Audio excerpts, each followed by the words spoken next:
Welcome, everyone, and thank you so much for joining the Garrison Institute's live interactive webinar. Our guest today is Kaira Jewel Lingo.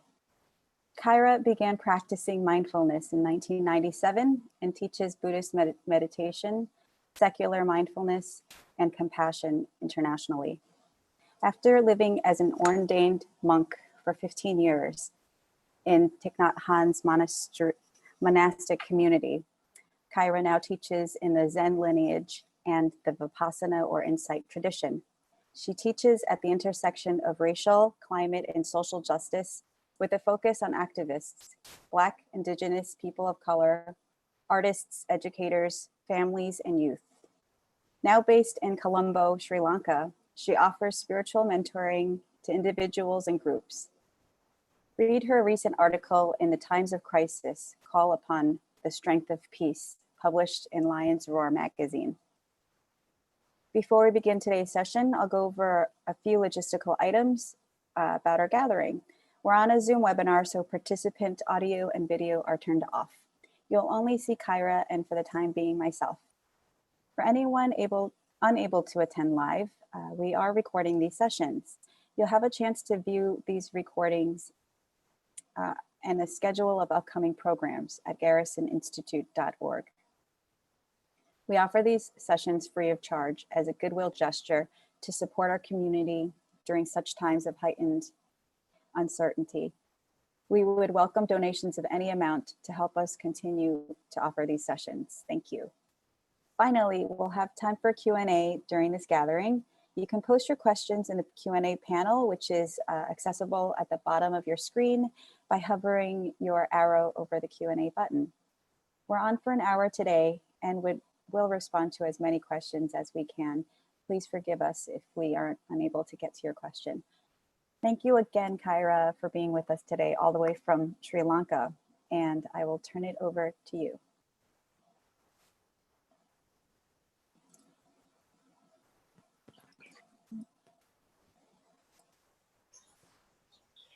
Thank you so much, Amy. Can you hear me all right? Okay, great. It's very good to be here with all of you. And I always love to begin by getting a sense of who's here and what's in our collective space together. So we thought it might not be so easy to do that with the chat with so many people, but instead we have a poll.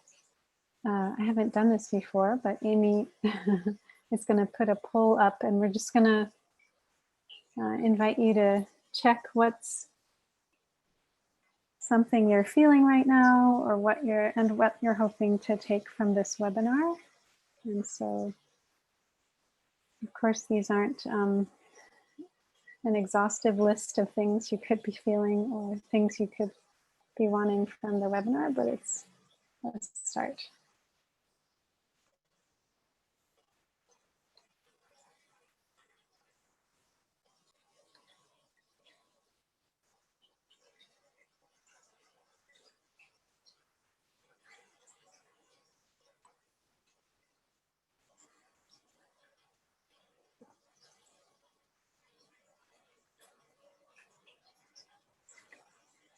So lots of people feeling open and calm and tired and anxious and curious, pretty evenly split, and folks wanting to learn something new, to meditate, be present, to feel connected, let go and receive guidance. A few more people may still vote. Thank you for checking in a way so we can know what's here. Yeah. So our topic to explore today is surrendering to uncertainty and embracing the mud in this case being the difficulties, the suffering of our lives. So I'll offer a guided practice, which we can do seated or lying or standing. So really check in with your body and see what will most support you, which position is most supportive. And then I'll offer some reflections, and then we'll have time for the interactive questions and responses. I want to share a little bit about this meditation first. And before I do that, I just really, again, want to welcome all of us and especially honor the indigenous peoples of the lands where we may find ourselves, and to just honor indigenous peoples all over the world as the original occupants of the land. So as Amy mentioned, I was a nun for 15 years in the community of Thich Nhat Hanh. And often people would ask Thai what to do when facing uncertainty. You know, if they had to choose between two different, options, big life decisions, whether to take this job or, how to approach, this life partner, or should it be another, or should I become a monastic? Should I stay in the lay world? Many, very important questions. And so when they didn't have the clarity, they didn't know what to do, they would ask Thai, what should I do? How do I figure out how to, make a good decision, make the best decision I can? And Thai would often say, don't try to figure this out at the level of your mind. Right? But think of this question, this experience of uncertainty, this not knowing, as a seed. And this, whatever your challenge, your conflict, your difficulty, your burning desire that you want to figure out, whatever that is, think of it as a seed, and we plant it down in the soil of our mind, deep in our unconscious mind. So rather than trying to think about it, which doesn't allow us to really get at real wisdom, we let it rest. We don't keep,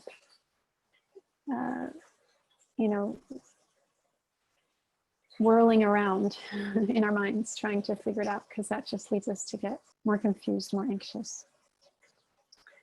So it's not that level of our consciousness that can really come up with a wise response. It's a deeper part that's slower, that functions differently. So if you plant it in the soil of your mind, then you let it rest there. And what helps the seed to sprout whenever it's ready to is our daily mindfulness practice, our being present, showing up in our body, being aware of our breath. And that's the water that we pour on the seed. And it's the sunshine that warms the seed enough for it to sprout, is really maintaining awareness. So it's not using our rational mind to figure it out, but it's staying embodied, staying close to our own experience, moment to moment. That's the fertilizer. Those are the conditions that seed needs to one day sprout all by itself in its own time. And then when it sprouts, we'll know what we're supposed to do. We'll know the right, path to take. But we have to leave the seed down in the soil, Thai would say. Don't keep digging it up, trying to find out if it's growing roots yet, or when is the leaf going to come up. That's what we do with our questions. We can't leave them alone sometimes, and we just are so agitated wanting to find out the answer. We are not, our nervous systems are not built to easily handle uncertainty. We perceive it as a threat. And so we go into fight, flight, freeze. But with with these, questions in our mind, we want to just let them be down there, releasing the tendency to think and worry and ruminate about it, and just practice the calming, resting, coming home to ourselves in the present moment. Because the ripening can't be rushed. We can't make a plant grow faster. We can't make our consciousness work faster. But we can trust that the seed is there, that we planted, and one day it will arise and we'll know. We'll just know. So that is what we're going to explore in our practice today, how to do this.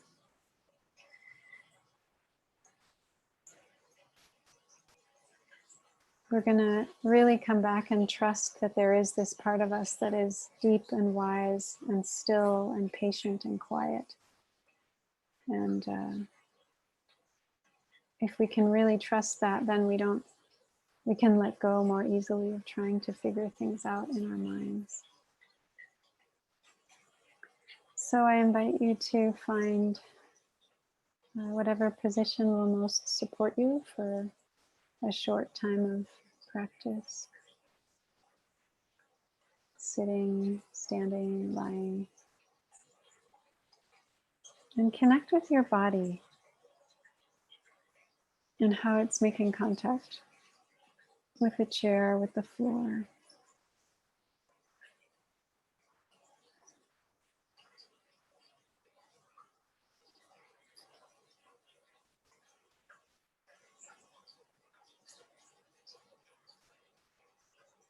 Just allowing yourself to rest back in some way and really feel the support of whatever is holding you.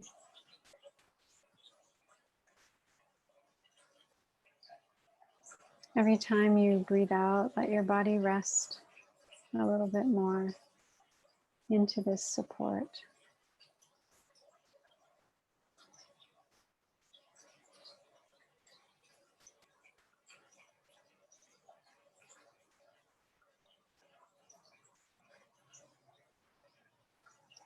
Allow your face to soften, releasing the muscles of the forehead, the muscles around the eyes, and the jaw.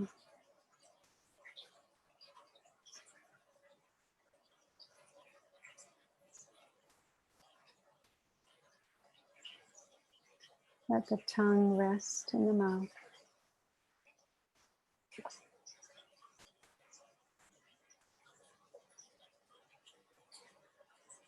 Allowing the shoulders to soften, the arms and hands. Just letting your attention wander through the whole body to see if there's any place of tension that wants to release as you exhale.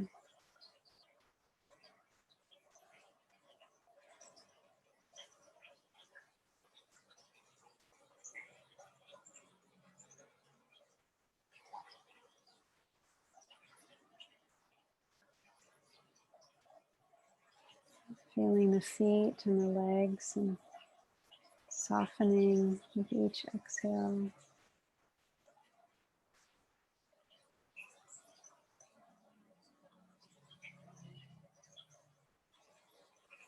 Feeling the whole body with the inhale, with the exhale. Letting the whole body soften and release its weight.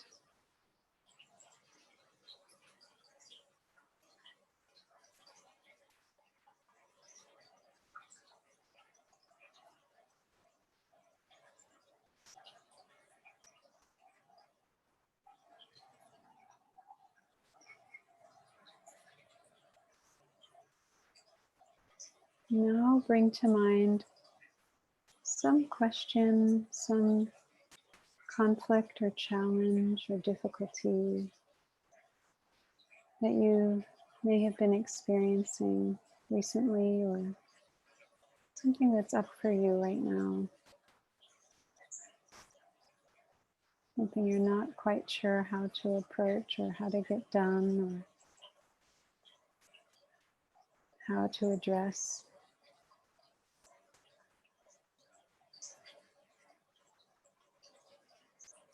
Get a feel for this question or challenge and how it works in you,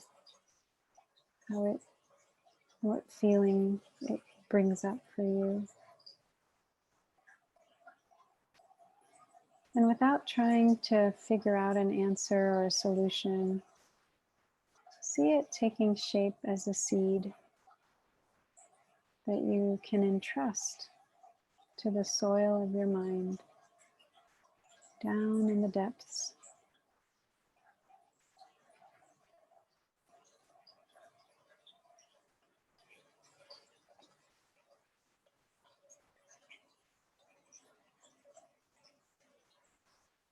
And let it lay there peacefully and quietly.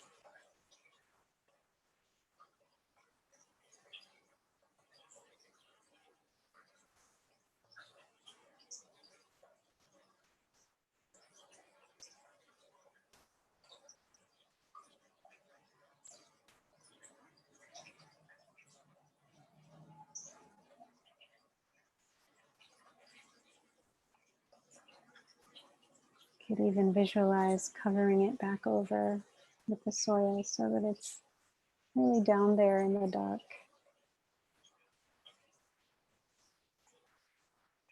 And let yourself rest back into the unknown of this moment.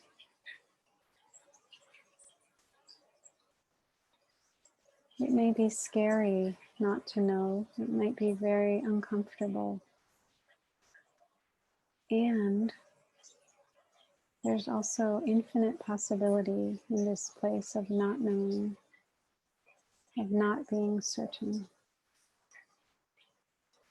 See if you can let your body surrender to this.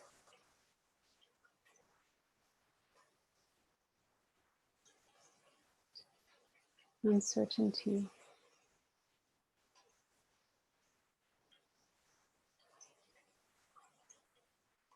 Taking a few deep breaths, feeling your body settling, very present.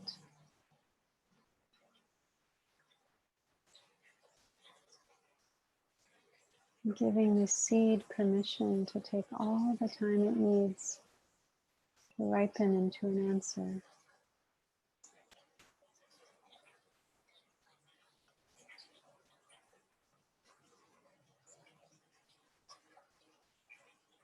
Trust your own consciousness to show you the way when the time is right.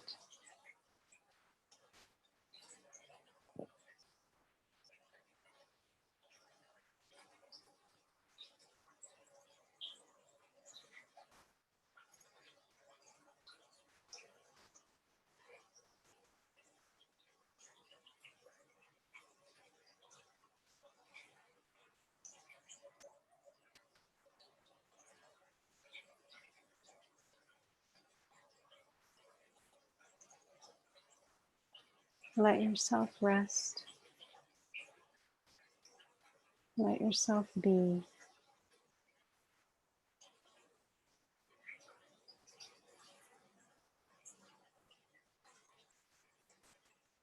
Opening to what is here and now.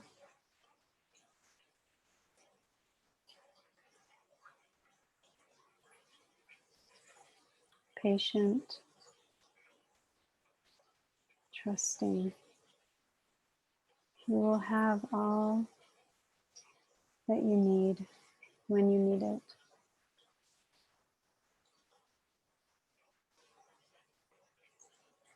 The flower can't be rushed into blooming. It blooms in its own time when the conditions are sufficient.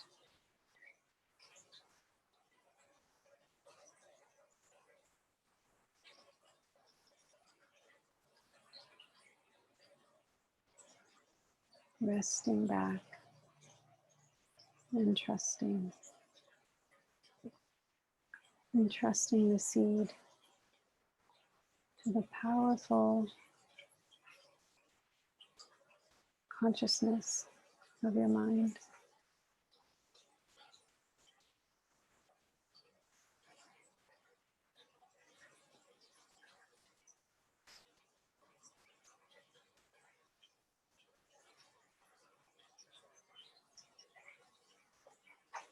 Lao Tzu says,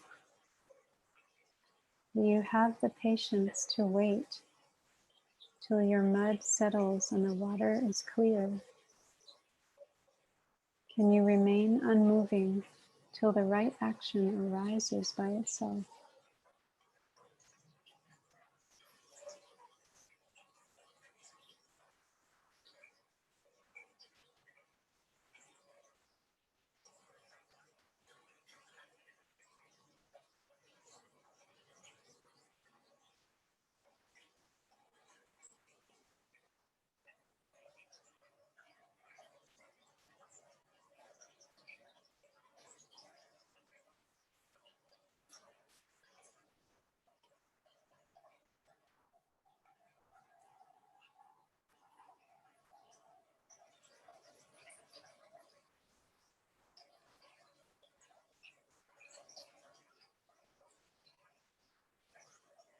I entrust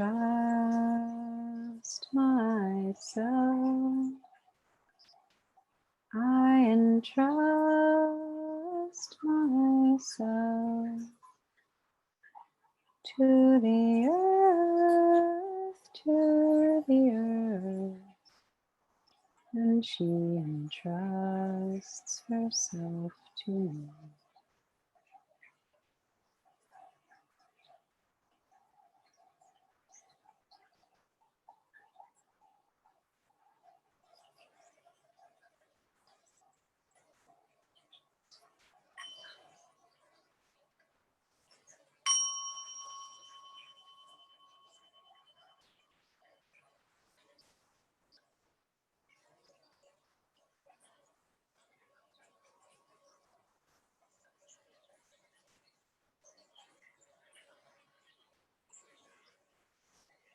Thank you, friends, for your practice.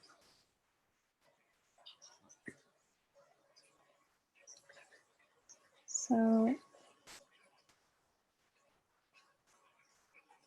some years ago, I was trying to discern whether or not to stay in robes or to disrobe.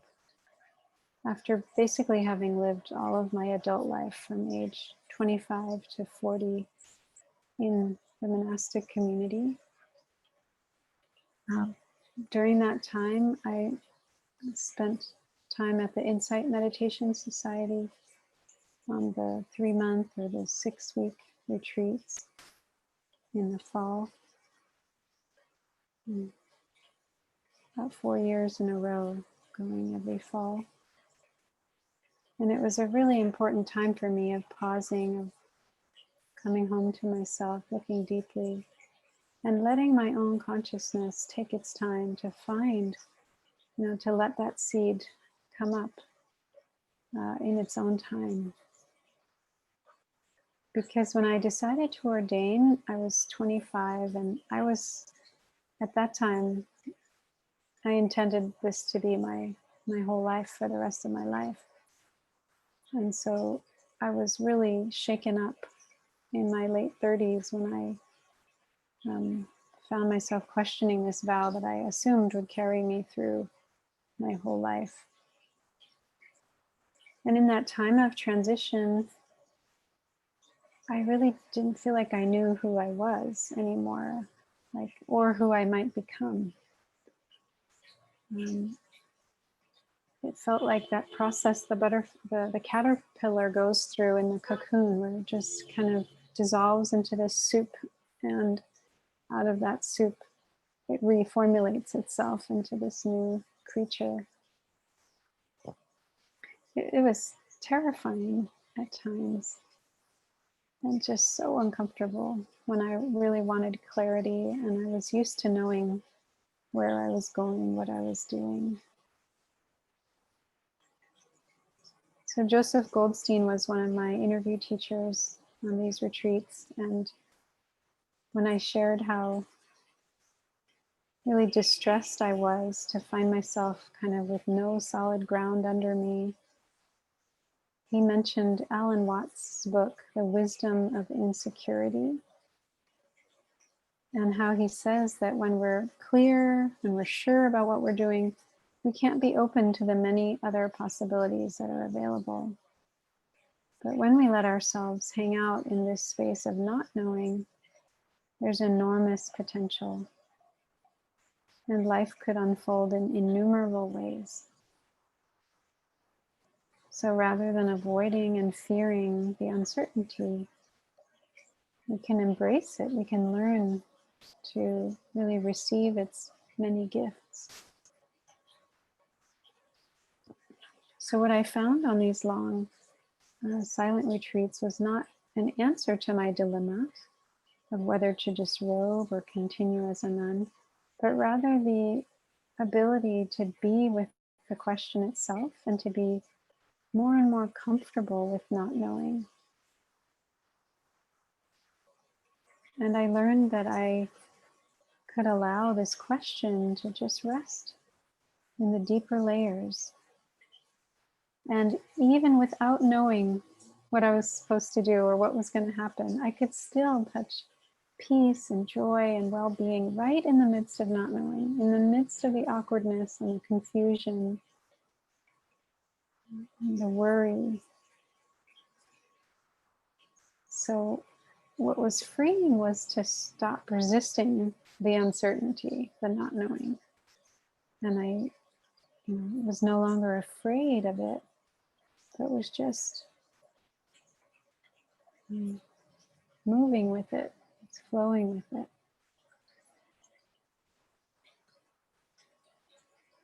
And in this slowing down, this tuning in, choosing to rest back into the uncertainty rather than fighting it, I was able to touch this sense of space precisely in moments when it felt like there was no way to keep going and I would be totally overwhelmed.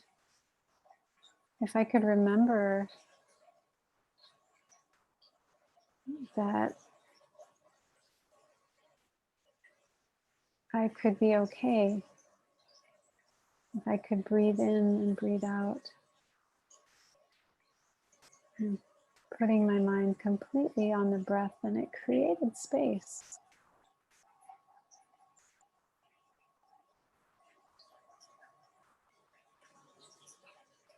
So when we slow things down in this way and we come into our center, our nervous system can recalibrate. We start to shift our own biochemistry just by taking deep conscious breaths.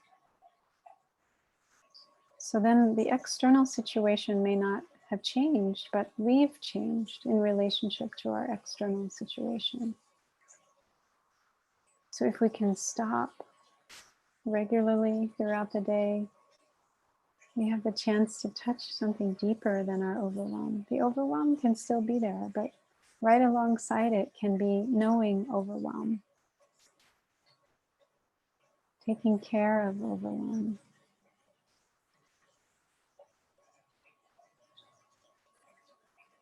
And this practice of stopping, of feeling the body, feeling the breath, it also helps the seed of our question to mature and ripen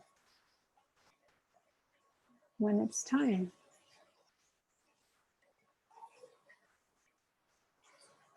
So much of our difficulty with uncertainty is, we've evolved to survive by trying to predict the future, right? The seasons, the crops, where the animals will be for hunting. But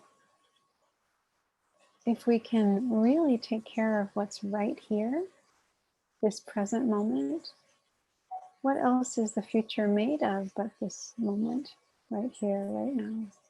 The future is just a continuation of this.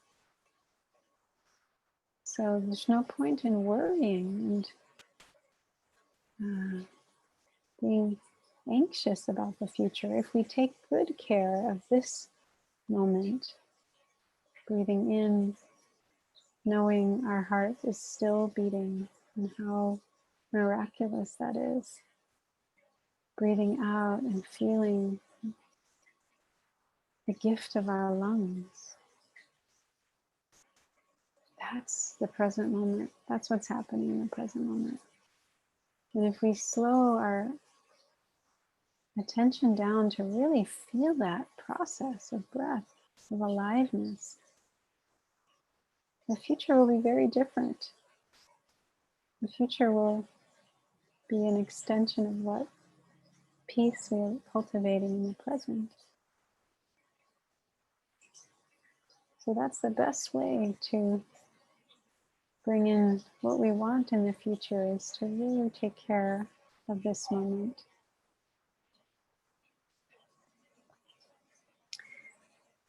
You know, in a sense, our whole culture, our society is dissolving, and we're entering a chrysalis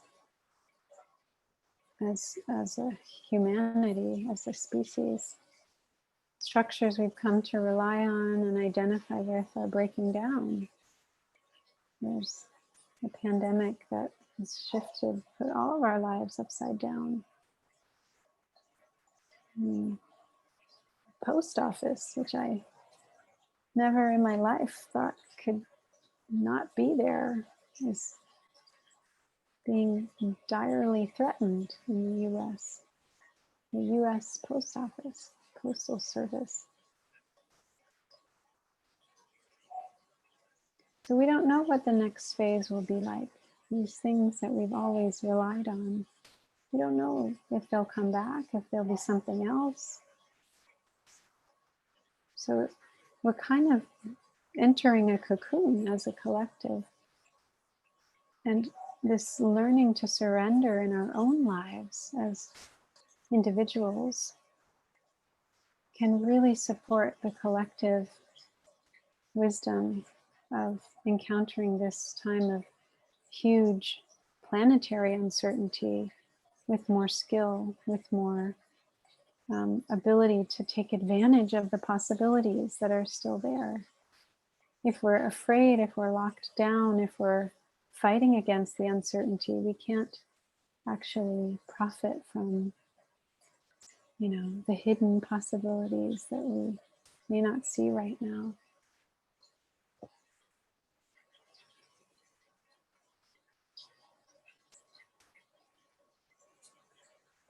So I heard this story from a dear friend, Amma Thanasanti. She's a teacher in the Vipassana tradition, and she was a nun for almost 30 years in England, in Amaravati. She talks about being a young woman in her 20s. This was before she ordained. She was traveling in India, and she was hiking in the foothills of the Himalayas with a friend. And they had just walked in front of this cave, and her friend went up on the boulder, and out charged this huge Himalayan black bear with a terrible growl. And he was very close to her already. She had no time to run, or she fainted in fright. She was so scared. And when she came to, she could feel the bear's head chewing on, the bear was chewing on her head. Her head and her whole body was pinned down under the bear's body. And so she described being, you know, having unbounded fear, but also knowing the fear. And then she said she had this moment of awareness that there's no point in being afraid because you're going to die. And with that thought and the knowing of that thought, her mind and body completely relaxed. She didn't resist what was happening. And then she experienced no fear. In its place was curiosity, focus, and interest. She asked, what would it be like to watch mind and body dissolve? This all while the bear was still chewing her head. And then from the space came a sound of Om. And she turned to focus on the sound, an internal sound of Om. And at the precise moment of her mind moving to settle on the sound of Om, the bear left. She had gashes in her head, some quite deep, but none had penetrated her skull.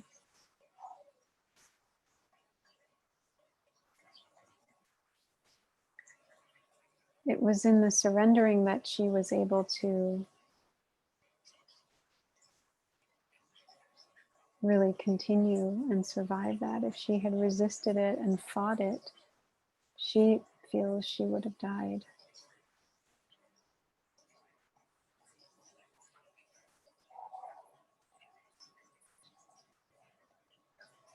There's another wonderful teacher, Kittisaro, who also trained as a monk in Amaravati in England. He was a Thai forest monk. He talks about working, surrendering to the unknown in the form of illness. So he says, illness wasn't a teacher I would have chosen, but there was nothing I could do about it. Until that point, I had basically been able to accomplish whatever I wanted through willpower, study, and persistence. I'd been able to bend circumstances to my desires. My sense of self was intimately connected with my success. Then I spent years struggling with chronic pain, overpowering weakness, digestive disorders, internal bleeding, and so on. Though I saw doctors and healers and underwent myriad treatments, I couldn't overcome the illness. Unable to participate in the normal monastic routine, I felt like a failure. Fortunately, the Buddha taught that sickness, old age, and death are heavenly messengers, and that to live in denial of these truths results in suffering. My illness taught me how to die. In other words, how to surrender to what I couldn't change, and how to make peace with the painful and confused states of body and mind that I encountered. My capacity for patience deepened, and in moments when I wasn't feeling sorry for myself or wishing my life was otherwise, I discovered that there is a deep part of ourselves that is never sick, that never dies. That unyielding illness, which refused to follow my orders, brought me to a place where I lost everything I thought I was. Then I found what remains, which no one can take away.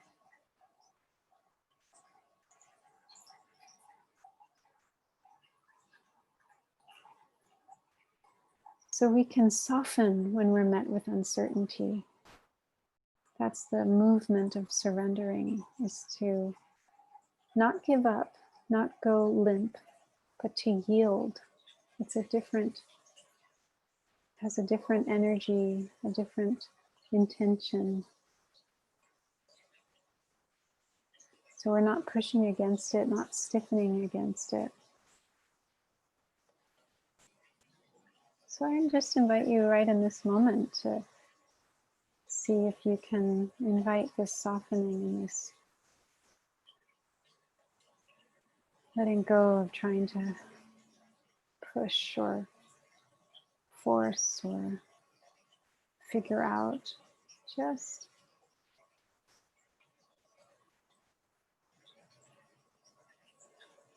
this opening to what's here.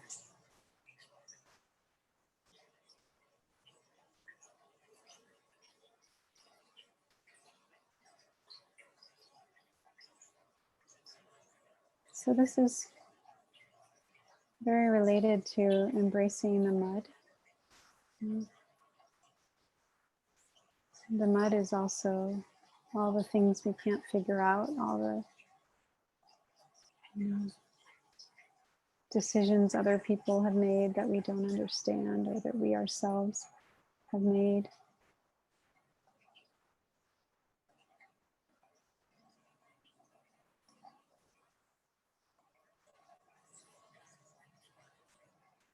It's so important to embrace the mud of our lives because that's where all the beautiful flowers come from. They come from the mud, the lotus flowers, you know, so beautiful in the pond. They don't grow, you know, in the sweet grass.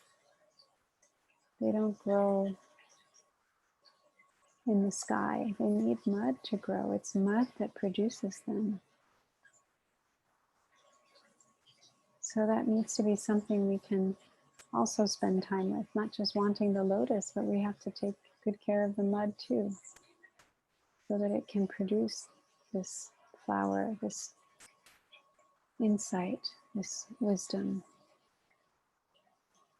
So I was listening to a interview with a African American historian named Vincent Harding. I actually got to work with him when I was in my 20s at his Veterans of Hope project. But this was an interview with Krista Tippett from On Being. And he was telling this story about being in Detroit. And he said, I met a young man who was a leader of the drug running folks in Detroit. He was at a gathering in a house. This young man came up to kind of confide in him. This is Vincent Harding now saying again. What he said was one of the reasons he went in the direction that he went, and he wasn't trying to excuse himself with this, was that he, like many other young people, felt it was very dark around them, all around them. And he was looking for signposts, some kind of lights that in other people's lives would help him and his young friends see the possibilities for themselves. And Vincent Harding went on to say, one of the things we do badly working with so-called marginalized people is we educate them to figure out how quickly they can get out of the darkness and get into a much more pleasant situation. But what is needed is more people like Jean. He was talking about someone named Eugene, who will stand in that darkness, who will not run away from those deeply hurt communities, and will open up possibilities that others in those communities can't see inside themselves, except through seeing it through other beings who care about them, other humans. So he said, if we teach young people to run away from darkness rather than to open up the light in the darkness, to be the candles, the signposts, we are doing great harm to them and the communities they have come out of. So there's a kind of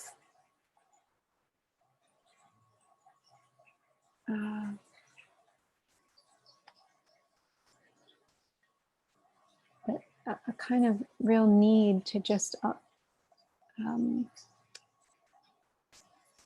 bring care to our experience of the mud. You know, the way he's talking about it is there's this, you know, energy that wants to just sort of suck all the lotus flowers out of the mud and have them be somewhere beautiful. But that it's all interconnected. Our suffering is what brings insight. And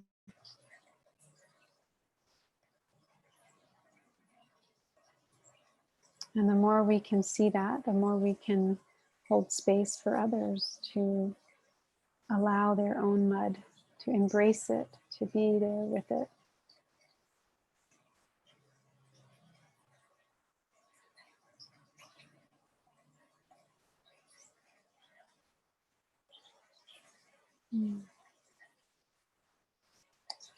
So let me end there, and you can just take a few breaths.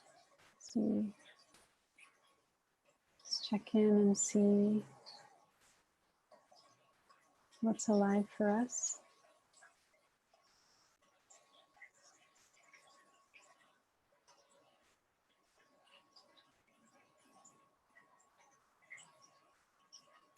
And we'll transition now to some questions. And I see there's a few already.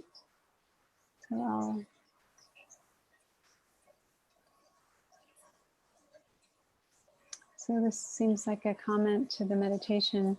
Interesting. I learned how often I simply go unconscious with regard to my question. Being conscious of it brought fear and planting at the same time. Thank you. That's a lovely observation that sometimes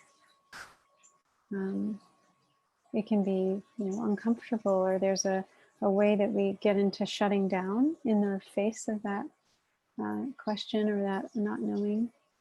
But that being conscious of it was scary because it can feel scary to approach these parts of ourselves. It can feel quite powerful.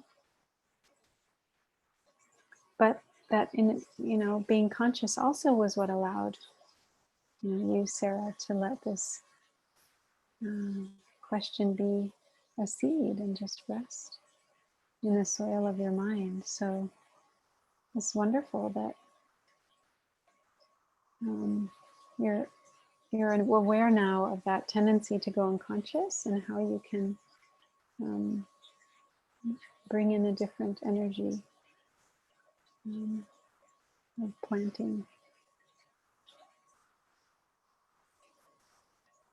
Another question: do you have a suggestion if meditation feels impossible to do on any consistent basis, constantly distracted by outer thoughts? Also, if it felt wrong to put the seed of a problem in my unconscious because it was about anger, about victimization, and I didn't want to plant that in my psyche, can you clarify the instruction for me? Thank you for this question.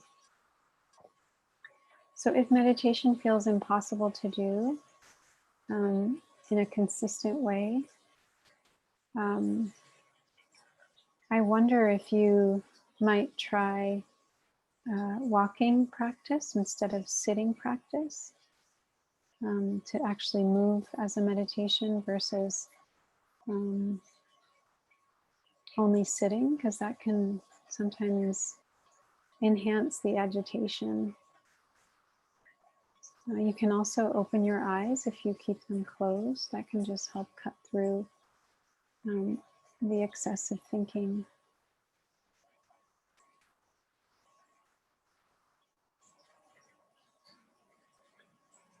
And then with it feeling wrong to put the seed in your unconscious because you didn't want to put that anger, victimization in your psyche.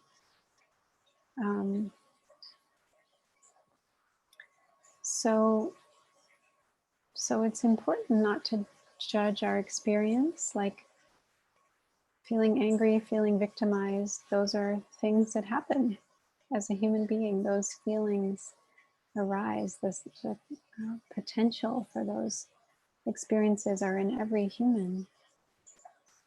And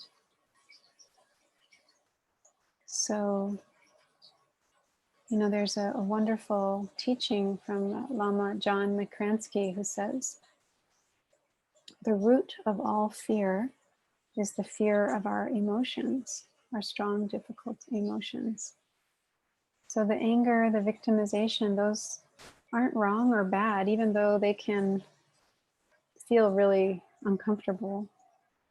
But they're just energies. They're just, all emotions are guides from beyond, as Rumi says.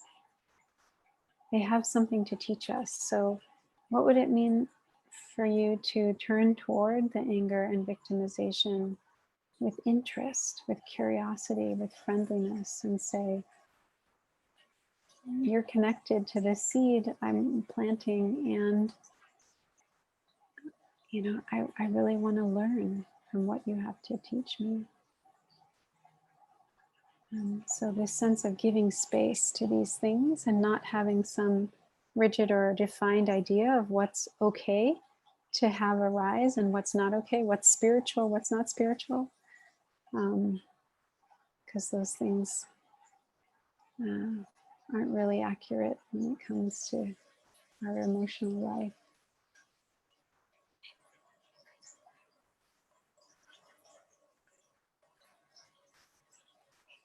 Thanks for that question, and may you be well.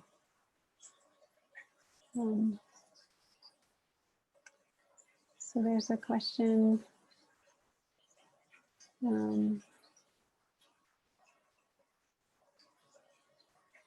What do you do when a question is time bound? How do you plant a decision deep when it needs to be made by a certain date?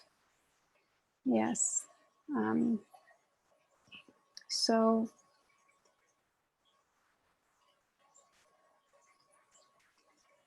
still the practice of surrendering is very helpful, even in a experience of not having much time. When we feel we don't have enough time, we tend to tighten and to clamp down and to stiffen. And that tendency can block energy in us, and it can block the flow of, of ideas, of seeing solutions, of our creativity. So when we have a decision to make and it's time bound, as counterintuitive as it may seem, to be able to really take our time within the time frame. Like there's a difference between rushing and moving fast. You can move fast and not be rushing. You can make a decision in a allotted amount of time and not be stressed. You can instead be deeply connected to yourself. That's why I mentioned this stopping, this turning inward, this feeling the breath, this feeling the body, because all of those things support that seed down in the store consciousness to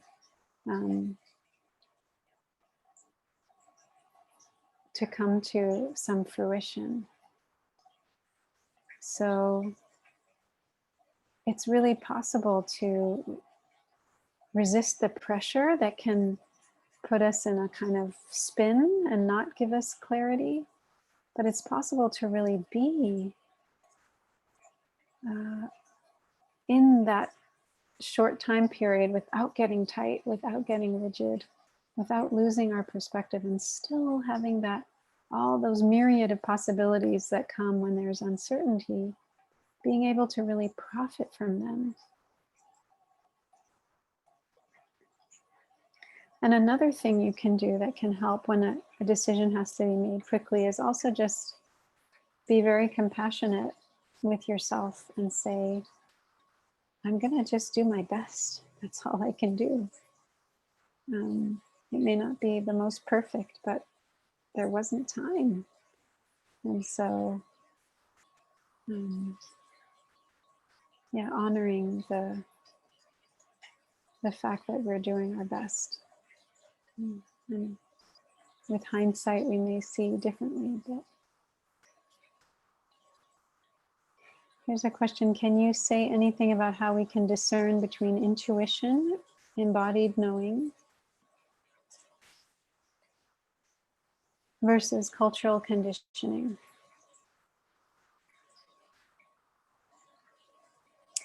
So sometimes we may feel it's us that's choosing something, but it really may be our cultural conditioning that's making us choose something.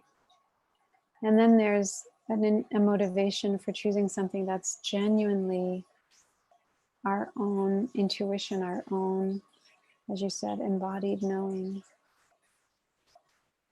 So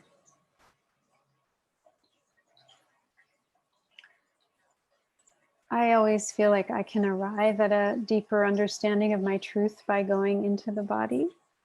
And so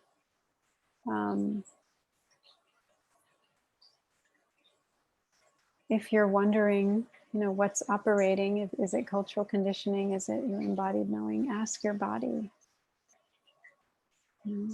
Feel what you feel in your body, and what does cultural conditioning feel like in your body? Is there a stuck sense? Is there a tuning out, kind of numbing out thing happening? So we can really investigate and bring awareness into the body and just check out. Like, probably we've all had experiences where we knew something intuitively. And what was that like? How did we know? How did we know it? Because there is that just plain knowing, right? When that's phrase, I knew it in my bones, right? And then the cultural conditioning feels different. If we really come inside, it doesn't have that same quality of knowing it fundamentally in our bones. We may have heard it, we may have been told it, we may have come to believe it, but it's not the knowing that we really have access to that's in our bones. Yeah, so I hope that's a close enough to let be your response. Looks like there's many other wonderful questions. Very sorry we won't have time to answer more of them. But I would like to close by offering this prayer from Shanti Deva. Some of you have asked about relieving suffering. So one of the ways we can approach uncertainty and this mud of suffering in our lives, in the world, is to really see ourselves bringing something of value, of care, of love. And that can be in the simple form of this wish that we can make together as I read. This is Shanti Deva's prayer, an 8th century monk that lived in India. May all beings everywhere plagued by sufferings of body and mind obtain an ocean of happiness and joy by virtue of my merits. May no living creature suffer, commit evil, or ever fall ill. May no one be afraid or belittled. With a mind weighed down by depression, may the blind see forms and the deaf hear sounds. May those whose bodies are worn with toil be restored on finding repose. May the naked find clothing, the hungry find food. May the thirsty find water and delicious drinks. May the poor find wealth, those weak with sorrow find joy. May the forlorn find hope, constant happiness and prosperity. May there be timely rains and bountiful harvests. May all medicines be effective and wholesome prayers bear fruit. May all who are sick and ill quickly be freed from their ailments. Whatever diseases there are in the world, may they never occur again. May the frightened cease to be afraid and those bound be freed. May the powerless find power. And may people think of benefiting each other. For as long as space remains, for as long as sentient beings remain, until then may I too remain to dispel the miseries of the world.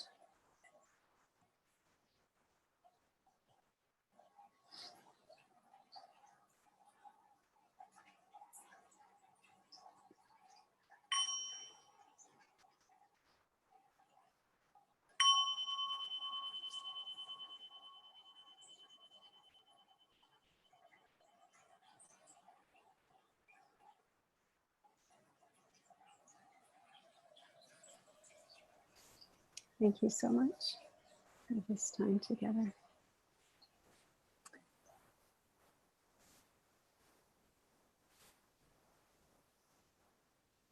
you, Kaira.